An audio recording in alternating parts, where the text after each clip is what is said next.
اعوذ باللہ من الشیطان الرجیم، میں اللہ تعالی کی پناہ میں آتا ہوں شیطان مردود سے۔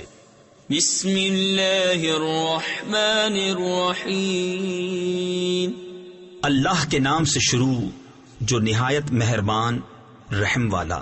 الحمد للہ رب العالمین الرحمن الرحیم مالک یوم الدین، ایاک نعبد و ایاک نستعین۔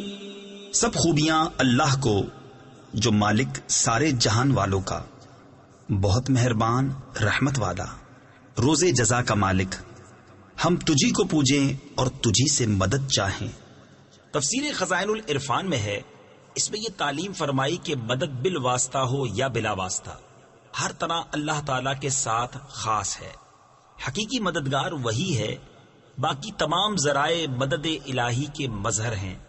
اس سے یہ سمجھنا کہ اولیاء اور انبیاء سے مدد چاہنا شرک ہے، عقیدہ باطلہ ہے، کیونکہ مقربان حق کا مدد فرمانا اللہ عز و جل ہی کی مدد ہے، غیر سے مدد مانگنا نہیں۔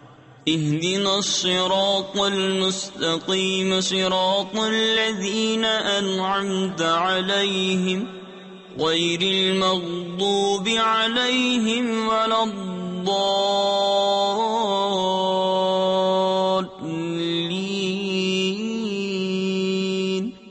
ہم کو سیدھا راستہ چلا، راستہ ان کا جن پر تو نے احسان کیا، نہ ان کا جن پر غضب ہوا اور نہ بہکے ہووں کا۔ صدق اللہ العظیم۔